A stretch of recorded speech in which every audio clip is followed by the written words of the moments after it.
Di teras rumah panggung, Kang Supri yang kayunya sudah lapuk dimakan usia, namun tetap kokoh. Kang Supri duduk termenung. Sesekali menyeruput kopi hitamnya yang sudah mulai dingin. Pandangannya lurus ke depan, ke arah jalanan desa yang berdebu, seolah menanti sesuatu yang tak pasti. 10 tahun lebih, ia mengabdikan hidupnya sebagai petani desa, hidup sederhana, jauh dari hiruk-pikuk kota. Namun, di balik ketenangan itu, ada ganjalan yang mengendap di relung hatinya. Kerinduan yang tak terucap, sebuah lubang yang tak pernah terisi sejak putrinya pergi. Di sampingnya Karto, adiknya yang bertubuh kekar, sibuk membetulkan pagar bambu di samping rumah.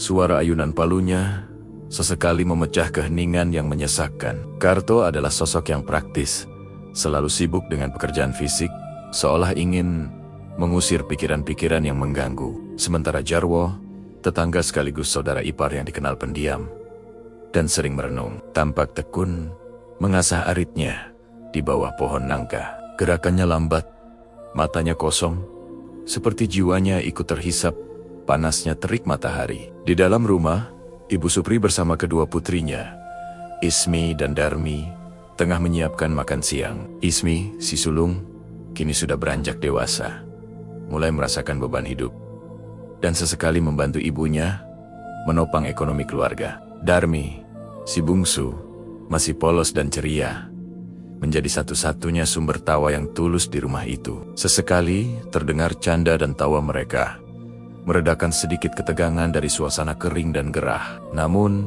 di balik kehangatan keluarga itu, ada sebingkai kesepian yang tak pernah terisi penuh. Melati, putri sulung Kang Supri, sudah hampir 4 tahun merantau ke Malaysia. Gadis yang dulu ceria, penuh semangat, dan selalu menjadi motor penggerak kebahagiaan keluarga itu, kini jauh di negeri orang. Ia meninggalkan desa demi mengadu nasib, mengirimkan sebagian gajinya untuk menopang keluarga yang hidup serba pas-pasan. Uang kiriman dari Melati memang sangat membantu, tapi kerinduan akan kehadirannya tak bisa dibeli dengan materi. Setiap panggilan teleponnya selalu membawa kabar baik, meski terkadang terdengar nada lelah yang ia coba sembunyikan rapat-rapat.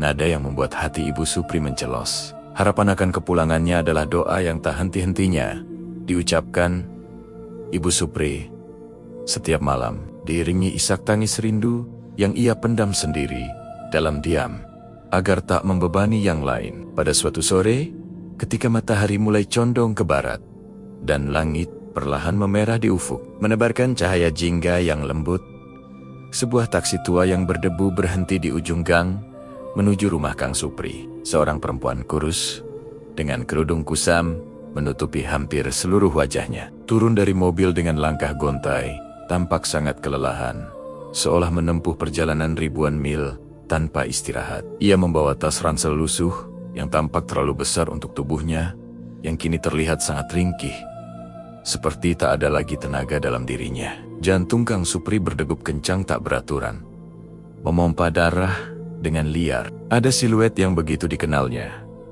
gerak-gerik yang familiar, namun ada pula sesuatu yang terasa asing, menusuk firasatnya dengan ujung tombak kecurigaan. Rambut di tengkuknya berdiri, seolah ada hawa dingin yang tak kasat mata merambat. "Melati," bisiknya, nyaris tak terdengar. Suaranya tercekat di tenggorokan yang tiba-tiba kering. Matanya nanar menatap sosok itu. Perempuan itu mengangkat wajahnya perlahan. Kang Supri hampir menjatuhkan gelas kopinya yang sudah dingin ke tanah. Senyum tipis terukir di bibirnya yang pucat. Namun matanya tampak lelah, kosong, seperti menyimpan beban bertenton yang tak terucap. Sebuah rahasia kelam yang tak bisa dibagikan. Air mata keharuan yang bercampur dengan rasa tak percaya langsung menggenang di pelupuk mata Kang Supri. Ini putrinya, Melati, tapi ada yang berbeda. "Melati!" teriaknya. Suaranya pecah oleh gejolak emosi yang membuncah, menarik perhatian seluruh isi rumah. Seluruh keluarga berhamburan keluar. Ibu Supri memeluk putrinya erat-erat. Tangisnya tumpah ruah tak terbendung, melepaskan segala kerinduan yang selama ini terpendam. Ismi dan Darmi, yang dulu hanya mengenal Melati lewat foto atau cerita, ikut memeluknya. Meski ada sedikit rasa canggung dan kebingungan melihat sosok yang kini di hadapan mereka. Sosok yang terasa asing sekaligus akrab. Pelukan Melati terasa dingin, nyaris kaku, seperti memeluk manekin yang terbuat dari es. Kehangatan yang dulu ia ingat dari putrinya, kehangatan yang dulu selalu membanjiri hati, seolah telah menguap entah kemana, digantikan oleh hawa dingin yang aneh, menusuk hingga ke tulang. "Kenapa tidak memberi kabar, Nak? Ibu khawatir sekali," tanya Ibu Supri. Masih terisak di bahu Melati. Tak menyadari dinginnya sentuhan itu, Melati hanya tersenyum tipis. Senyum yang tak mencapai matanya. Senyum yang terasa hampa dan menakutkan. "Maaf Bu, ada urusan mendadak." Tidak sempat memberi kabar, jawabnya dengan suara yang agak serak, nyaris berbisik. Seperti suara orang yang sudah lama tidak bicara. Ia tidak menjelaskan urusan apa. Dan keluarga terlalu bahagia untuk mendesak. Mereka sibuk mengamati Melati. Mencoba mencari-cari jejak Melati yang dulu ceria dan penuh tawa. Kini, ia lebih banyak diam. Tatapannya sering menerawang jauh, seolah pikirannya masih terperangkap di tempat lain. Di negeri seberang yang jauh dan misterius. Nafsu makannya pun berkurang drastis. Ibu Supri sering mendapati piring Melati kosong. Padahal, porsi makanannya hanya sedikit. Dan ia seringkali terlihat membuang sisa makanan secara diam-diam ke balik semak. Seperti tak ingin ada yang melihatnya. Mereka semua memaklumi, menganggap perubahan sifat dan kelelahan itu wajar. Setelah bertahun-tahun merantau di negeri orang yang asing dan keras, Ismi, yang tidur sekamar dengan Melati, mulai merasakan keanehan yang tak bisa dijelaskan oleh logika biasa. Setiap malam, setelah semua orang terlelap, Melati sering mondar-mandir di tengah malam. Langkah kakinya berat dan menyeret, seolah membawa beban yang sangat berat. Terkadang, ia bergumam dalam bahasa yang tidak ia mengerti. Atau terkadang, terdengar seperti erangan panjang yang menyayat hati. Suaranya serak, seperti orang yang baru bangun tidur setelah berteriak-teriak lama, atau seperti suara orang yang tercekik. Saat Ismi terbangun dan bertanya, Melati hanya menjawab, "Tidak apa-apa, Nak. Hanya mimpi buruk." Namun, raut wajahnya tetap datar, tanpa emosi, dan matanya selalu terbuka lebar. Saat Ismi mencoba memejamkan mata lagi, memancarkan sorot yang aneh, nyaris tanpa kehidupan, dalam kegelapan kamar yang pekat. Terkadang, Ismi mencium bau aneh dari kasur Melati. Seperti bau tanah basah, bercampur wangi bunga melati layu yang menyengat, membuat tenggorokannya tercekat dan napasnya sesak. Bau itu menusuk hidung. Bau kematian yang samar. Darmi, yang paling kecil dan polos, justru lebih sering melihat Mbak Melati di tempat-tempat yang tak semestinya. Tempat-tempat yang tak lazim bagi seorang manusia. Suatu pagi, ia melihat Melati duduk di tepi sumur belakang sambil membelakangi rumah, memandang kosong ke dalam sumur yang gelap dan dalam. "Mbak Melati, kenapa di situ?" tanyanya dengan polos, tanpa sedikit pun rasa takut. Melati tidak menjawab, hanya menoleh sekilas dengan tatapan aneh. Sorot mata yang membuat Darmi sedikit bergidik sebelum bangkit dan menghilang di balik pohon mangga yang rindang. Ketika Darmi menceritakan ini, Ismi bilang, mungkin Mbak Melati sedang ingin sendiri. Namun, ketika mereka mencari ke sumur belakang, Melati tidak ada di sana. Hanya menyisakan keheningan dan bayangan pepohonan yang menari-nari di tiup angin. Darmi juga sering mengeluh bahwa Mbak Melati di rumah punya mata yang hitam tanpa putihnya dan giginya agak panjang seperti taring. Sebuah pengamatan polos yang membuat Ismi merinding, mengabaikannya sebagai hayalan anak kecil, seolah ada hal lain yang dilihat oleh mata polos Darmi. Malam demi malam berlalu, dan keanehan pada Melati semakin kentara, semakin menakutkan. Keluarga Kang Supri mencoba mengabaikan, mencoba mencari alasan logis atas setiap tingkah laku Melati yang ganjil. Namun, setiap hari, potongan teka-teki kengerian itu semakin bertambah, mengikis kewarasan mereka perlahan. Melati tak lagi sekadar mondar-mandir di malam hari. Ia terkadang duduk di teras depan atau di dapur pada dini hari, menatap kosong ke kegelapan. seolah berbicara dengan seseorang yang tak terlihat. Suara gumamannya sering terdengar seperti nyanyian sedih, lagu daerah yang tak asing, namun dengan lirik yang diubah menjadi bisikan-bisikan tak jelas. Ismi, yang awalnya hanya merasakan dingin di kamar, kini sering mencium bau tanah basah dan melati busuk yang semakin pekat, terutama saat melati sedang di dekatnya. Ia bahkan pernah menemukan bekas tanah kering menempel di spray melati. Meskipun seharian tidak hujan dan melati tidak pernah keluar rumah, tanpa sepengetahuan Ibu Supri, Darmi, si bungsu, semakin sering menunjuk ke arah melati dan berbisik. "Mbak Melati bukan Mbak Melati, Bu. Dia beda." Kata-kata polos Darmi itu sering membuat Ibu Supri marah karena merasa melati tidak diterima. Padahal ia sendiri mulai merasakan ada yang tidak beres. Karto dan Jarwo, yang awalnya menganggap melati hanya kelelahan atau sakit, mulai merasakan hawa yang berbeda. Karto pernah terbangun saat hendak ke kamar mandi tengah malam dan melihat melati duduk di sumur belakang, membungkuk seperti sedang mencuci sesuatu. "Melati, kamu ngapain di situ malam-malam begini?" panggil Karto. Suaranya sedikit bergetar. Sosok itu menoleh perlahan.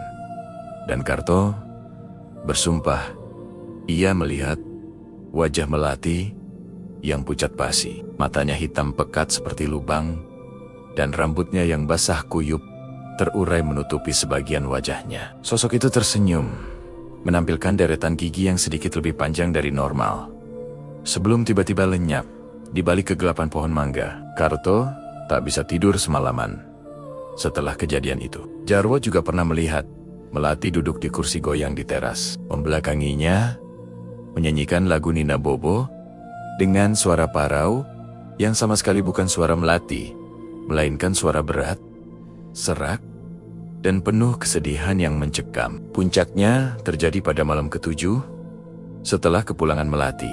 Di pagi hari itu, Melati pamit hendak ke pasar. "Ada yang ingin ku beli, Bu," katanya. Suaranya terdengar sedikit lebih hidup, meski tetap datar. "Nanti sekalian beli lauk untuk sarapan ya, Nak," sahut Ibu Supri riang, mengelus rambut Melati yang dingin.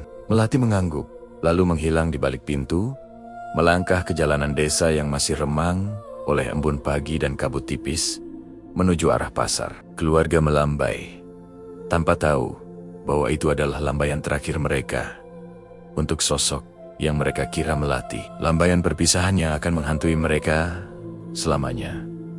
Kang Supri dan Karto pergi ke sawah. Jarwo kembali ke rumahnya. Ismi dan Darmi bermain di halaman. Sesekali melirik ke jalan, menunggu Melati pulang. Namun, matahari semakin tinggi. Pasar sudah bubar, dan Melati tak kunjung kembali. Perasaan tidak enak mulai menjalar di benak mereka, merayap perlahan seperti ulat bulu. Ibu Supri mulai mondar-mandir cemas. Sesekali melongok ke jalan, berharap melihat sosok putrinya kembali. Namun, yang ada hanya kesunyian. Menjelang sore, saat keluarga berkumpul di teras, kekhawatiran memuncak menjadi rasa takut yang mencekam. Melati tidak pernah pergi. Selama ini tanpa kabar. Tiba-tiba, telepon rumah yang sudah usang itu berdering-nyaring, memecah keheningan yang mencekam, seolah membelah udara menjadi dua. Kang Supri mengangkat gagang telepon dengan perasaan berdebar kencang. Firasat buruk menusuk hatinya seperti pisau yang dingin. "Halo?" Suara di seberang sana adalah suara Pak RT. Dengan nada serius dan berat yang tak pernah ia dengar sebelumnya. Suaranya gemetar, menyampaikan berita yang akan mengguncang pondasi keluarga. "Kang Supri, saya baru saja mendapat telepon dari KBRI di Malaysia. Ada kabar duka." Jantung Kang Supri serasa berhenti berdetak. Dunia seolah runtuh di sekitarnya, menjadi debu dan puing. "Kabar duka apa, Pak RT?" bisiknya. Suaranya nyaris tak terdengar, tercekat di kerongkongan. Ia tahu berita ini pasti buruk. "Melati, Kang, putri Anda, meninggal dunia di rumah sakit di Kuala Lumpur seminggu yang lalu. Kecelakaan tragis," katanya. "Jenazahnya baru bisa diidentifikasi hari ini dan akan segera dipulangkan." Gagang telepon terlepas dari genggaman Kang Supri, jatuh ke lantai kayu, Dengan bunyi nyaring yang menggelegar di tengah keheningan yang mematikan, wajahnya pucat pasi, matanya membelalak tak percaya. Dunia di sekelilingnya berputar. Semua terasa tidak nyata, seperti adegan dalam mimpi buruk yang tak pernah berakhir. "Ada apa, Ja?" tanya Ismi. Merasakan ada yang tidak beres dari raut wajah ayahnya yang hancur, yang kini tampak seperti topeng ketakutan. Kang Supri tidak menjawab. Ia hanya menatap kosong ke arah pintu depan, tempat Melati pamit pagi tadi. Otaknya berputar, mencoba memahami kenyataan yang baru saja menghantamnya seperti badai. Jika Melati meninggal di Malaysia seminggu yang lalu siapa yang seminggu ini ada di rumah mereka? Siapa yang mereka peluk, mereka ajak bicara, dan mereka sangka Melati? Siapa yang menyambut pelukan mereka dengan hawa dingin yang menusuk? Ibu Supri jatuh terduduk lemas di lantai. Tangisnya pecah menjadi isakan pilu yang memilukan hati, membasahi lantai dengan air mata duka dan kebingungan. Karto dan Jarwo saling berpandangan.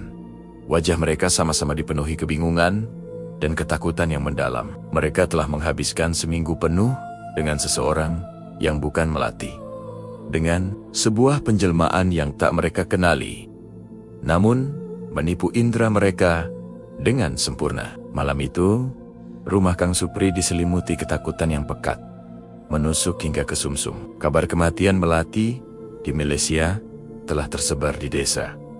Namun keluarga itu tak bisa menerima bela sungkawa. Bagaimana bisa Melati meninggal di Malaysia seminggu yang lalu, jika seminggu terakhir ia berada di tengah-tengah mereka, makan bersama, tidur di kamar yang sama, dan bahkan pamit ke pasar pagi tadi? Logika mereka hancur berkeping-keping, tak sanggup mencerna kenyataan yang sungguh absurd ini. "Ini tidak masuk akal," kata Karto, suaranya bergetar hebat. "Aku melihatnya, berbicara dengannya. Bahkan tadi pagi dia pamit ke pasar.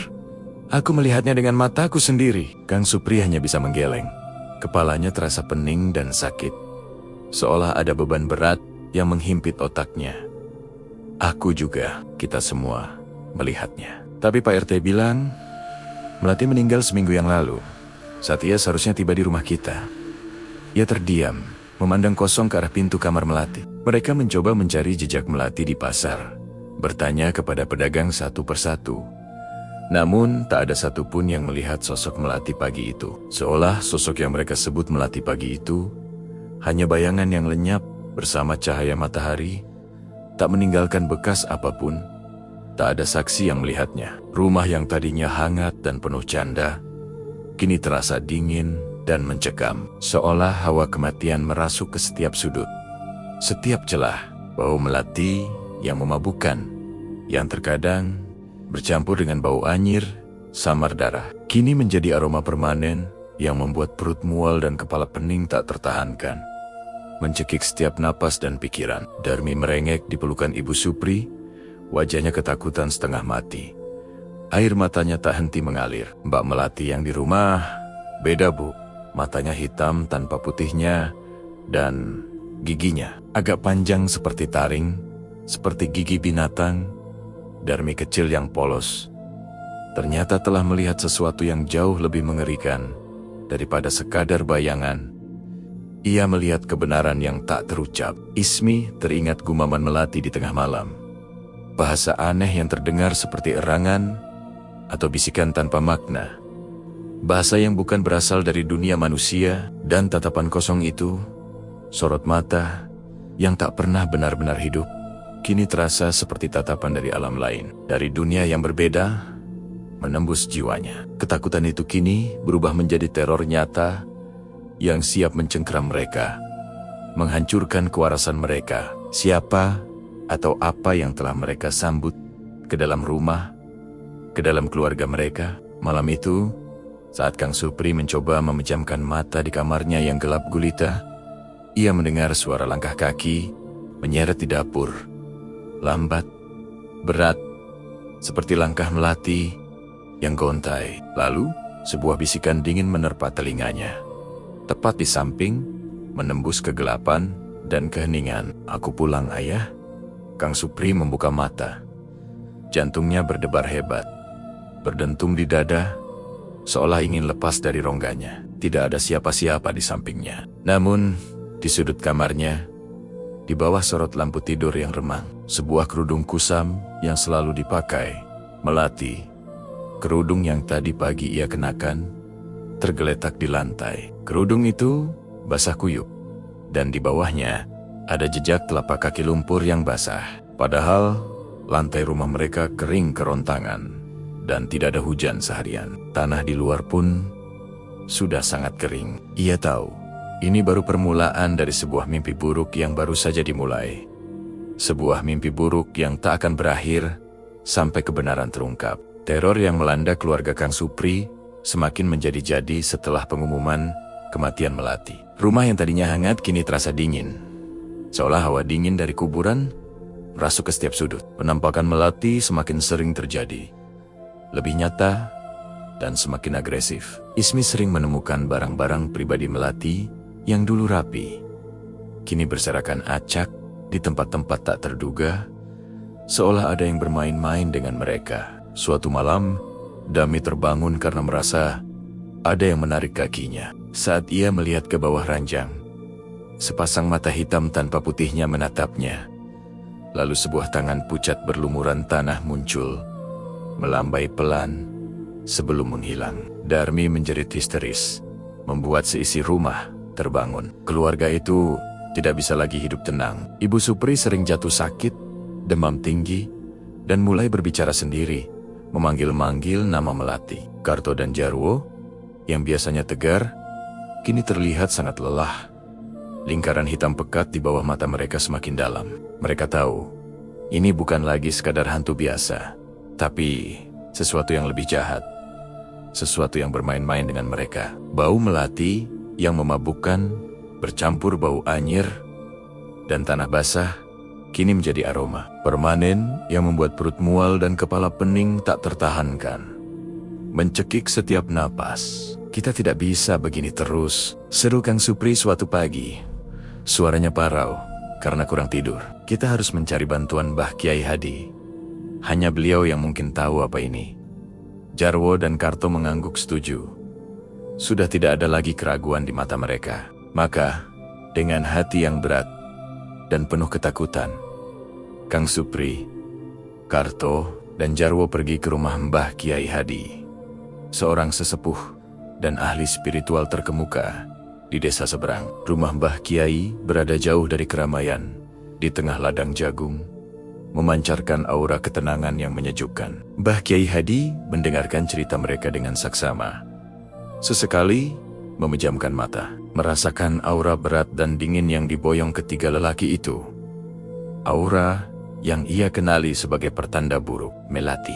Dia memang sempat pulang, Kang Supri, kata Mbah Kiai. Setelah diam beberapa saat, membuat ketiga lelaki itu terkejut sekaligus ngeri. Suaranya rendah dan penuh wibawa. Namun, bukan Melati yang utuh, hanya jiwanya, atau sebagian dari apa yang tersisa dari dirinya, yang terpaksa kembali.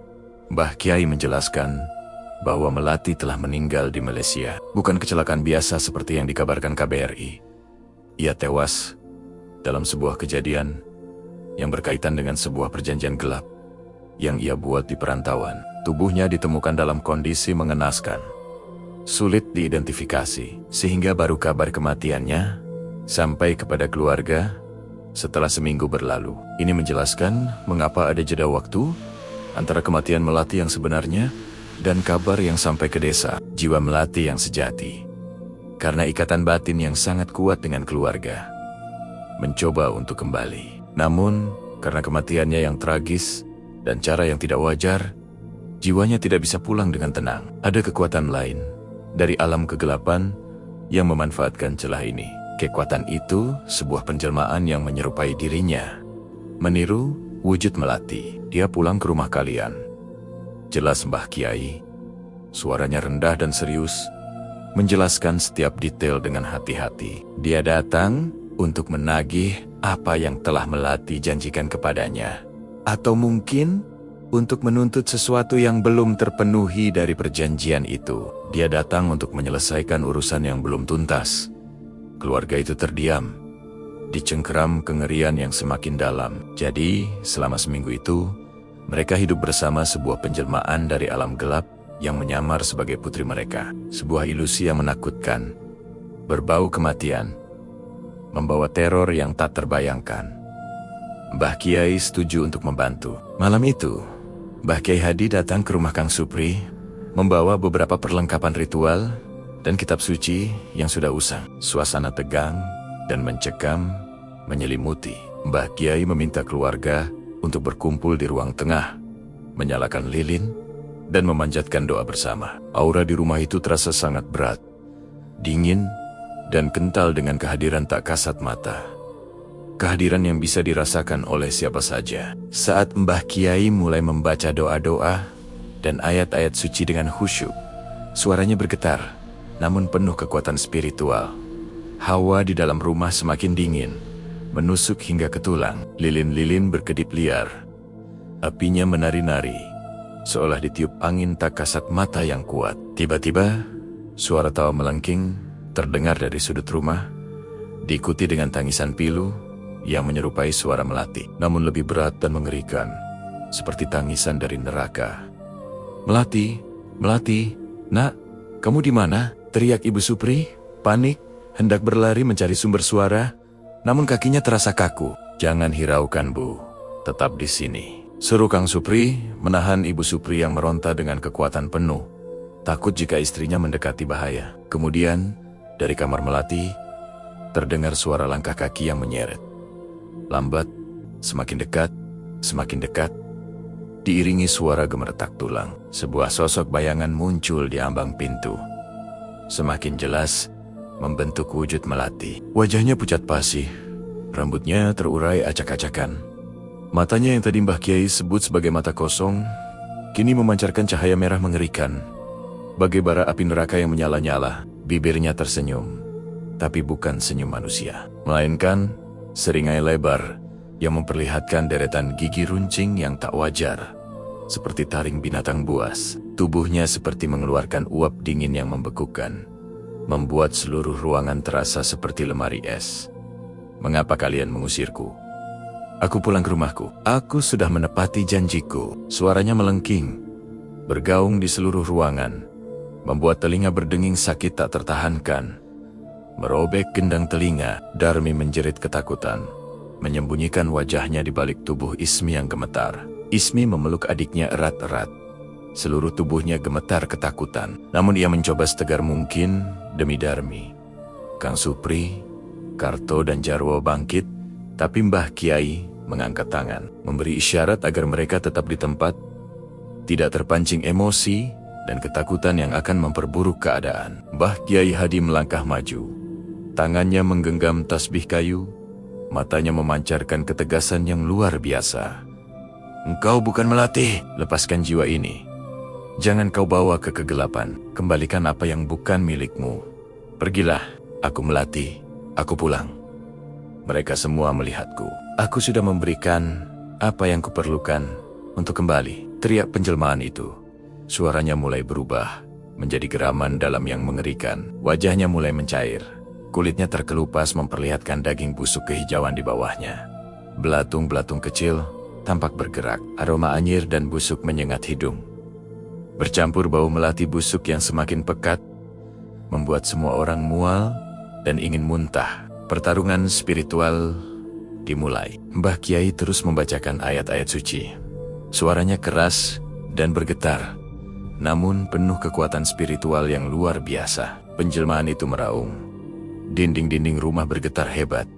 Jendela pecah berhamburan, vas bunga terlempar, lemari terguling, seolah ada tangan tak kasat mata yang melemparkannya dengan kekuatan dahsyat. Sosok Melati itu melayang-layang, kadang muncul di sudut, kadang di depan mereka, mencoba meneror dan mengintimidasi, menguras keberanian dan kewarasan mereka. Aku akan mengambilnya.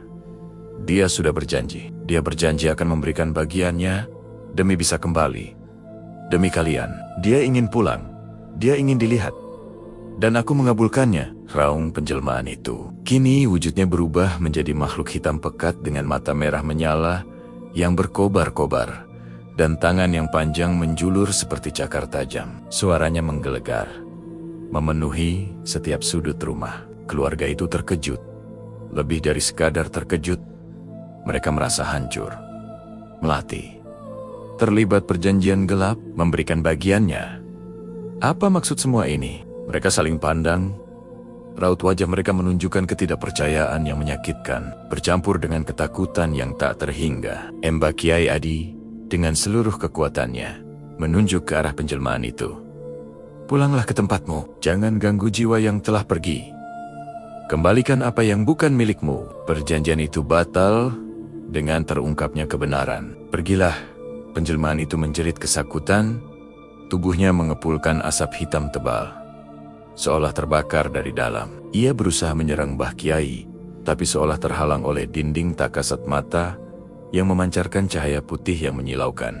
Dengan raungan terakhir yang memekakan telinga, makhluk itu meledak menjadi asap hitam pekat, menghilang bersamaan dengan pecahnya salah satu cermin besar di ruang tamu. Cermin yang memantulkan bayangan gelap. Seketika, suasana kembali hening. Lilin-lilin yang tadinya berkedip liar, kini padam, satu persatu, meninggalkan kegelapan dan keheningan yang mencekam.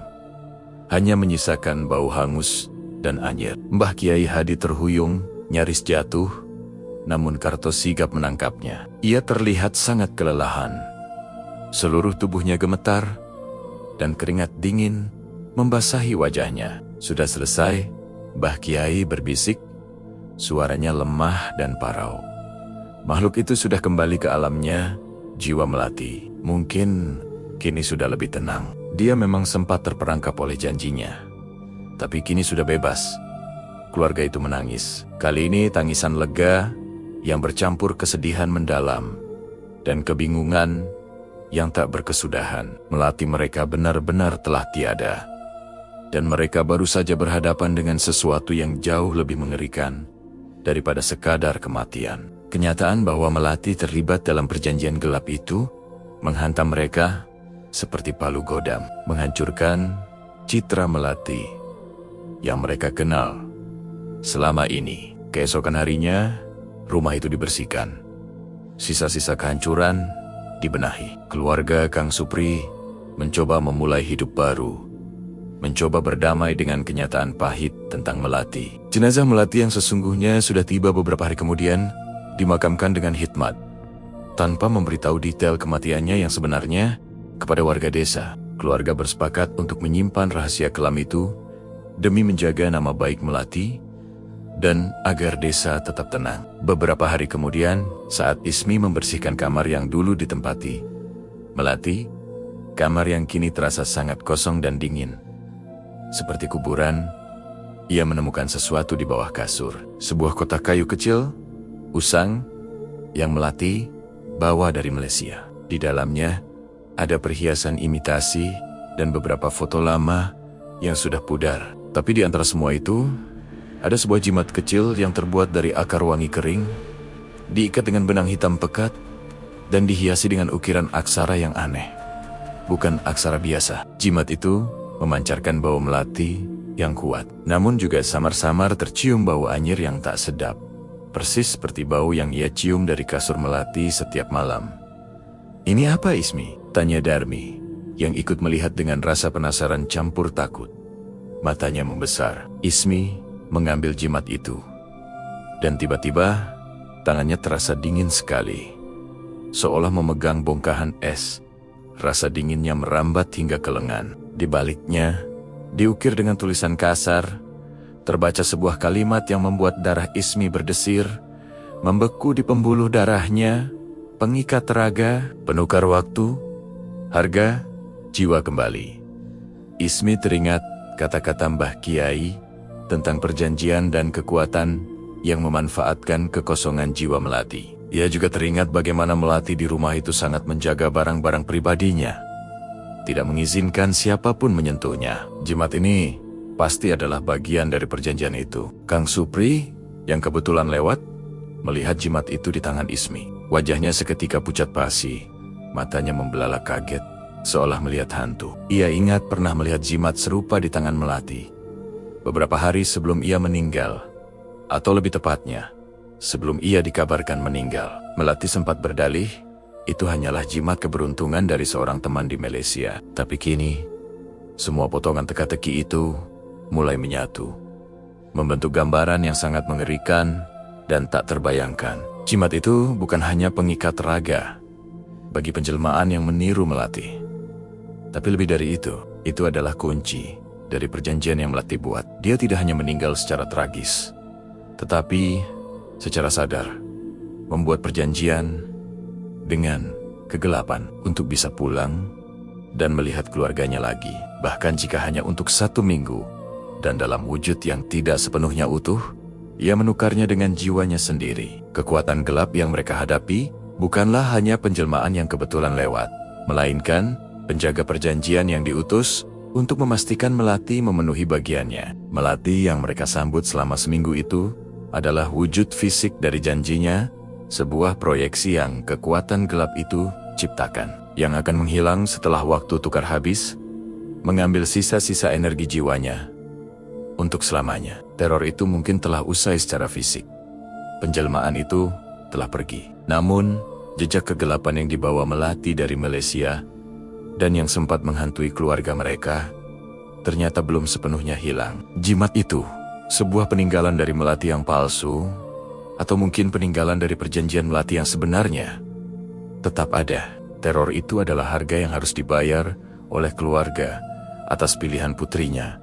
Harga yang tersembunyi dalam janji yang mengerikan, dan pertanyaan paling mengerikan yang akan selamanya menghantui mereka adalah, apakah Melati yang asli, sang putri yang polos, benar-benar mati di sana? Ataukah dia telah sepenuhnya menjadi bagian dari kekuatan gelap yang lebih besar? Sebuah persembahan yang kini telah dituntut kembali oleh kegelapan, selamanya terperangkap di antara dua alam, membayar hutang janji yang tak terucap. Kisah Melati sang perantau yang ingin kembali akan selalu menjadi legenda paling menakutkan di desa Bojong Nangka. Sebuah pengingat bahwa terkadang keinginan terdalam untuk pulang bisa membawa pulang sesuatu yang jauh lebih gelap dari sekadar kenangan. Sebuah bisikan akan selalu terdengar di malam sepi, mengingatkan keluarga pada seminggu paling mengerikan dalam hidup mereka, ketika mereka menyambut hantu ke dalam pelukan keluarga, membayar harga yang tak terucap,